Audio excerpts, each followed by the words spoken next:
Yeah. All I need is one mic. Yeah. All I need is one mic.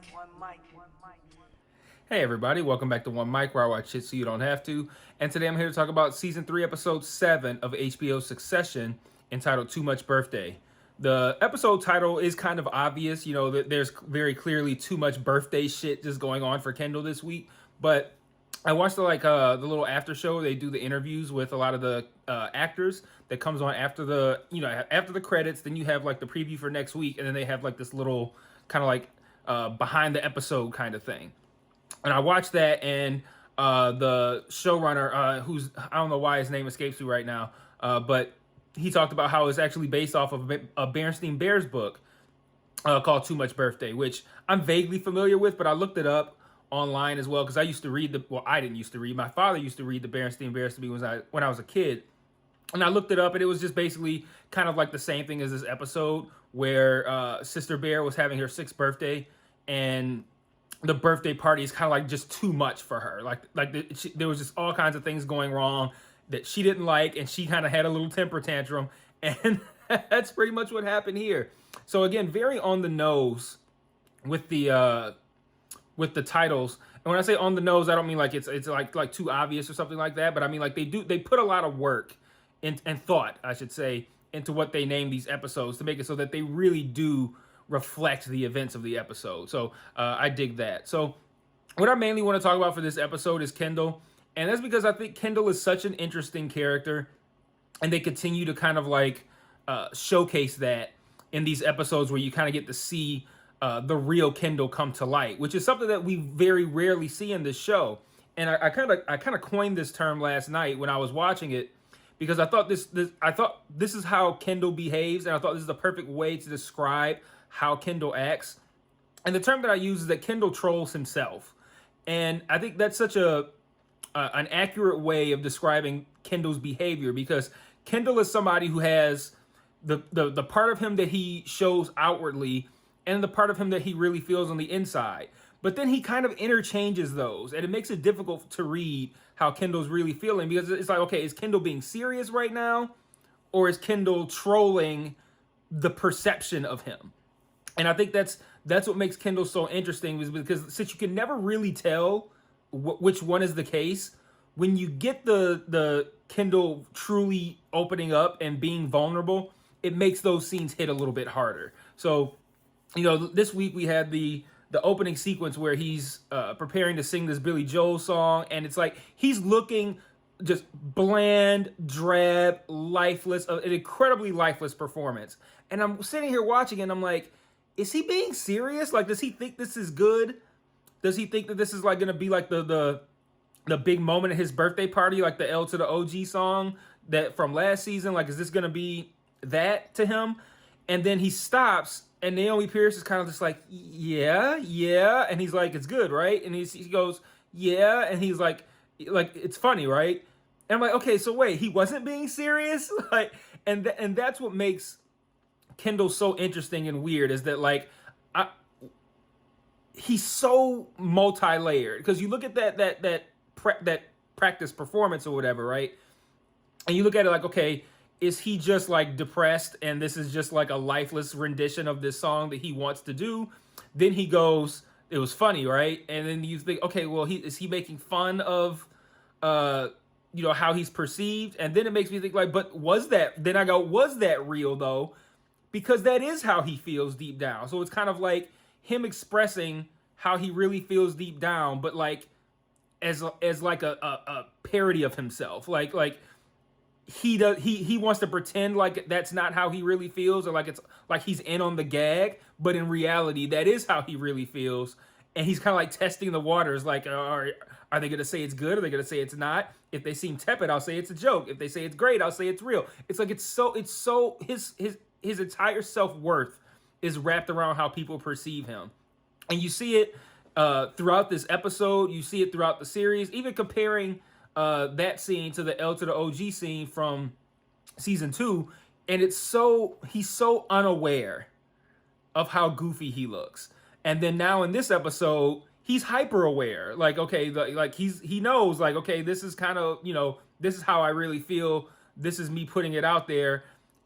Are people gonna think this is good, or are people gonna think this is weird? And then I'm just gonna tailor who I am based upon those reactions. His Think about too the whole bad tweet scene from earlier this season, where he's having them read off bad tweets like it's a joke, and he want to laugh at them. But the reality is that he wants to hear what people are saying about him. Good tweets, bad tweets, because he did mix it up. And I think Kendall's the kind of guy to say to play good tweets, bad tweets, but he only really wants to hear the bad ones because that's who he is. He wants to drown in the sorrows of how people are perceiving him. I liked how, well, I don't want to say I liked, but the fact that his party was kind of like one big childhood fantasy being lived out here. Like, you have the entrance enters into his world through his mother's vagina. You have a literal fucking treehouse in this thing. And there's a great scene with Rava later in the episode that gets a little testy, and he's trying to like roast her, right? He's like, well, what are you gonna do for yours? Are you gonna invite a couple of people over, have some pasta Alfredo, 1 to 3 glasses of wine, and call it a night at 11? And then my wife is like, that sounds great. And then Rava goes, that actually sounds great. But the way she says it, it's like she pities him. And it flips it back around on Kendall, because he's trying to roast her, kind of trying to say, yeah, you're going to have some old, boring-ass birthday. And she essentially goes, yeah, and you're having one for children. And like there's like pity in her voice, like that actually sounds great. And it should sound great to you, but you're too busy here trying to pretend like you're some fucking cool-ass 20-year-old, and you have an asshole's birthday party here, which you were apparently trying to avoid. But I thought that was good. Another example of it is how he pretended like that Sophia Wobu girl, like who just kept shit talking him every episode. This is so funny, I want to go on her show, all of that kind of stuff. Like, Kendall is such an interesting character to me. And then this week we also have him kind of starting to open up. Not really open up, because I feel like he's so deceptive in how he feels, but he starts to actually kind of let his real feelings out. So. For one, at the very beginning, he's going over his guest list, and he asks, "What about the siblings?" And as Comfrey just pauses before she even says anything, he immediately goes, "Never mind, not a big deal. Fuck it, who cares? Oh, look how great this party is gonna be." Like, he had that brief moment of, "Let me try to find out what really matters to me in the midst of all this shit that doesn't. Let me try to find all this shit that I'm putting on this performance of this party." Just to mask how small of a child I am on the inside. I'm going to show this brief moment of vulnerability and ask about my siblings and if they're coming. And then as soon as there's even an inkling of him showing that vulnerability, he goes, it's not a big deal. Fuck it. Yeah, this party's going to rock. Cool. And it's, I don't know. He's a hot ass mess. Okay. So then he cares about, as he continues to open up, he shows that he cares about Logan trying to buy him out. He cares about the musical number. He doesn't do it anymore. He has the whole thing like, this is starting to look like an asshole's birthday party. What it's supposed to be. And then it all kind of manifests at the end of the episode, which I thought was a great scene, where he's looking for his kid. Like, your kid made you something. Like, you're a piece of shit. You're a piece of shit as a father. You're a piece of shit as an ex. Like, you're a piece of shit to your family. Like, nobody thinks he's worth a damn at all. Kendall is a joke to every single person he knows in life. And his fucking kids made him a birthday present, and he can't find it. Like, the only little bit of modicum of respect that he gets in his life, he can't find. And that feverishly searching for the gift, the way he kind of shits on Naomi for the watch, and then breaks down and starts crying and says he wish he was home. Like, Kendall is just a fascinating character. And I love what Jeremy Strong does with him, with this constant just masking of this child that's inside him, and then, like, who wants everyone's approval, and then how he tries to rein that in and cancel it out by being like, oh, I don't give a shit, whatever, I'm cool, bro, let's have a party, yeah, fuck it, hey, it's my birthday, fuck you. Like, what was like, what a weird thing to do. Anyway, and one other note about Kendall too is he lays shit on everybody who is beneath him that he can, because he's so broken up about not having the approval of his father and his siblings, respecting the business. Like, he doesn't have that, And like the way he comes down on the people who are quote unquote beneath him, like the way he talked to Lisa Arthur last week, the way he talked to Greg this week, that whole thing about with him and Comfrey and him being out of her league, and I mean her being out of his league, all that shit. And he's like, oh, I'm joking. Am I? But am I not? Am I? Maybe. Like, what an asshole, man. And it's like, but you feel sorry for him because like you know it's all performative. Like, and that at the end of the day, he's just a kid who wants the approval of his father and his siblings. And he struggles with hiding that, but also trying to earn it. And that's such an interesting, like I said, this was such an interesting episode for Kendall to me.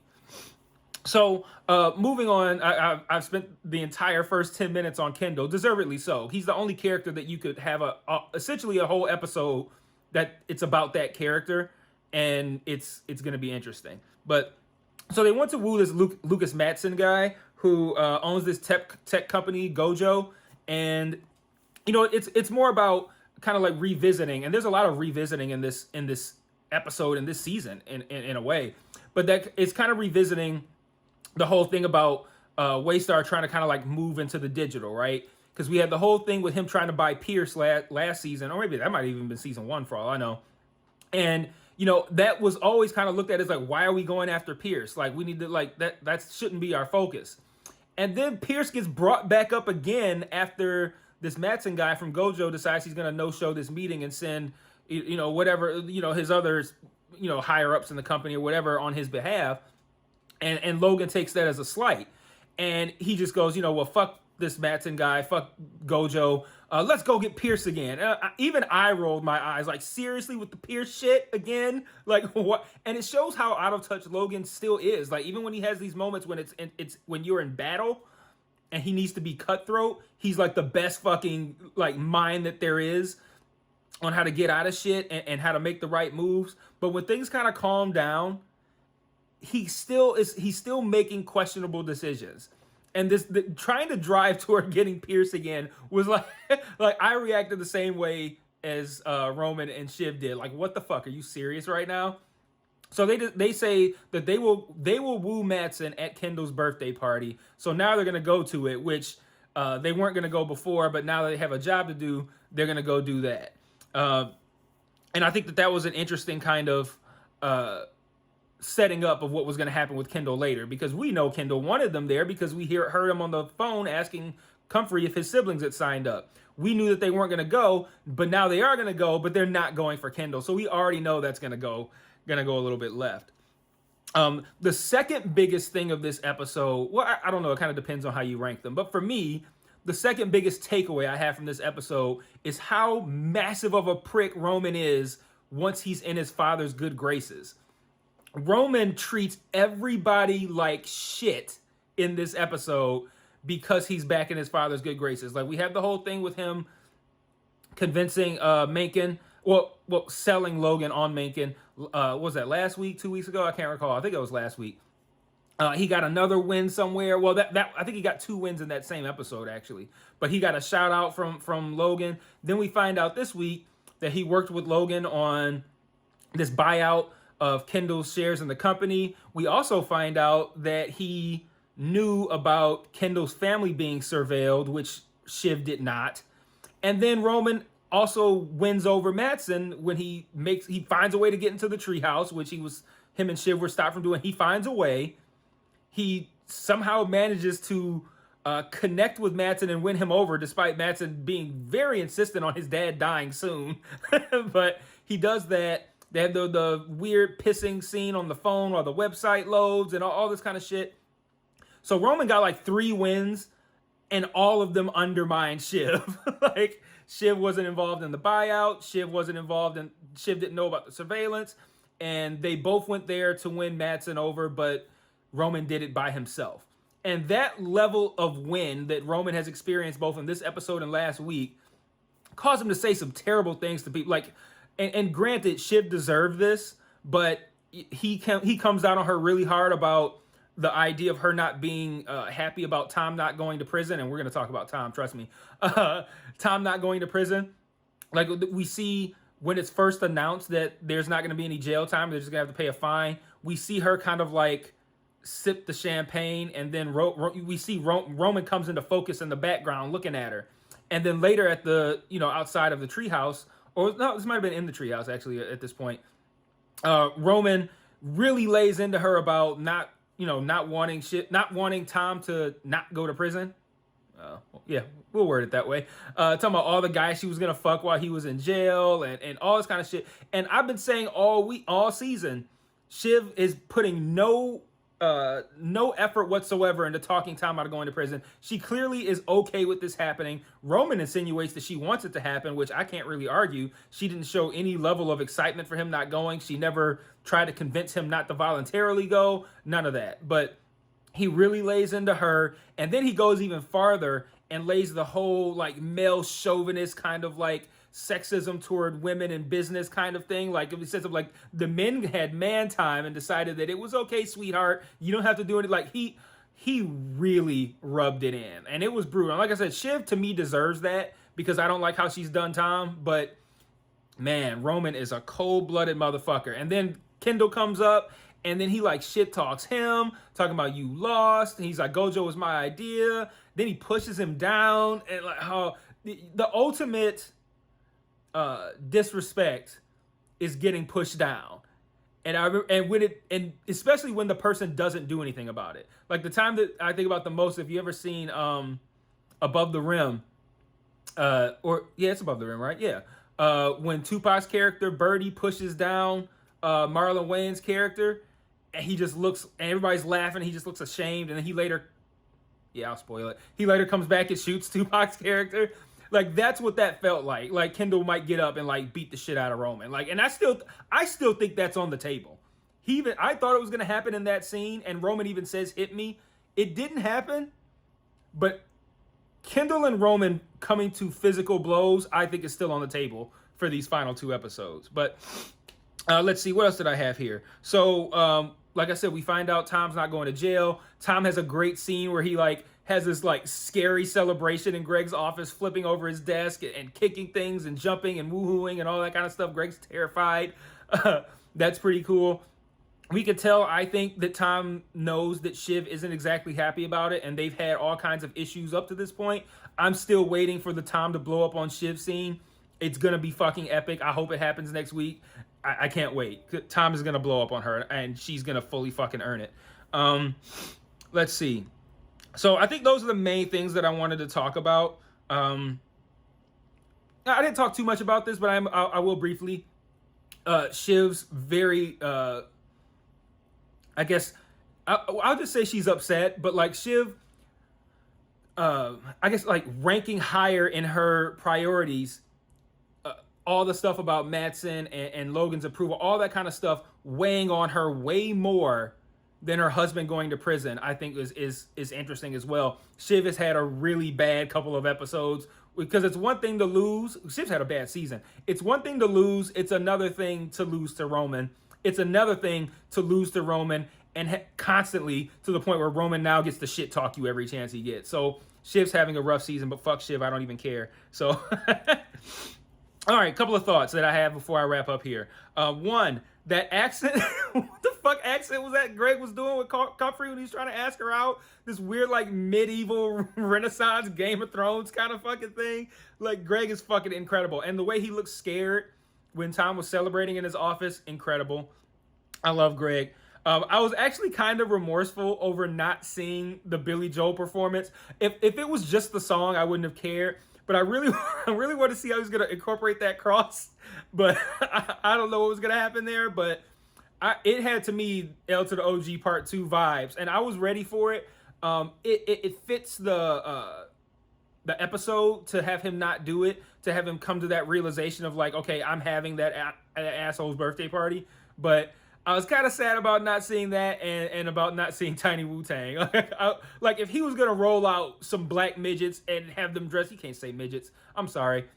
If he was going to roll out some black little people and have them do like a weird kind of Wu-Tang, like when Joffrey did that at his wedding and made fun of like Tyrion and all of the kings who had been defeated, and he had all the little people like being buffoonish.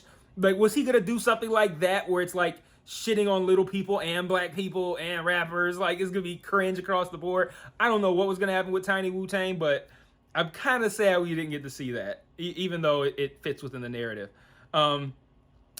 So Kendall turned 40 in this episode, and I actually am turning 40 in January, and I have a whole thing planned, not like this. I'm going to UFC 270 in Anaheim, California. It's actually on my actual birthday, so I'm going to a live UFC event for the first time, and I'm flying out to Cali, all that good stuff. That's my 40th birthday plan, nothing like his, but my 40th birthday is approaching, and when Kendall said, are they playing from their approved playlist in the main room because my thing was all bangers all the time? I thought that was such a funny line. Kendall is such a poser that kind of shit is just funny to me. And I told my wife, I'm gonna say that on my birthday. Like, they play from the approved playlist in the main room because my thing was all bangers all the time. I can't wait to say that. And I promise you, I will say it on my birthday. I will say my thing was all bangers all the time. On a less funny note, I loved when, after they announced that there was going to be no jail time and that everything was essentially going to go away and they were going to have to pay a fine, Tom says, nobody's going to prison. And Jerry says, no, he's going to prison. And he looks happy. Shiv looks kind of blah. Roman sees that. But then Logan walks by and grabs his arm and says, I'll remember. That's got to be the best thing that has ever happened to Tom in his whole life. Like, that was a cold-ass scene, because from day one what he has done to try to suck up to Logan, and to have that level of, you owe me? Like, not even really like you owe me because he didn't take the bid, but like the level of, this is what I was willing to give on your behalf. To have that to where Logan, you've got that in your back pocket because Logan's going to remember that. Like, he's going to need something from Logan at some point, maybe in these last 2 episodes. Maybe it'll have something to do with Shiv, and he's going to remember that Tom was willing to take that fall for him. And I don't know, I just thought that was a really cold-ass line. Very simple, but the arm touch and the I'll remember, wonderful, wonderful.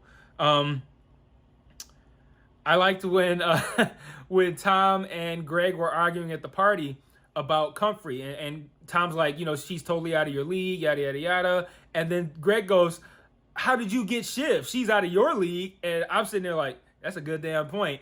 And then Tom goes, I have a dick like a red sequoia and I fuck like a bullet train. Like, okay, that was funny. And then Greg goes, prove it. Like, what? How would you want him to do that? Did you want to pull his dick out? Did you want him to fuck you? Like, what? How does he prove that? But hey, that's just Greg. Oh, and the last thing that I had in my thoughts was the thing with Kendall and Rava. And I already talked about that. So that's all I got for this week. I thought this was a great episode, as usual. I was getting a little worried that they were going to start recycling things with, like, the whole Kendall's performance with Logan wanting to buy Pierce again. And it kind of felt like, okay, are we just going in circles now at this point? But other than, like, I felt that way, but, like, we kind of diverted from that. And I thought a lot of the stuff we got was great. The stuff with Kendall was great. The stuff with Shiv and Roman was great. Even Connor and that fucking jacket, that stuff was great too. So great episode, and I'll see you guys next week for the penultimate episode. I thought this was a 10 episode season. Apparently it's only 9. So I'll see you guys next week for episode 8. Peace.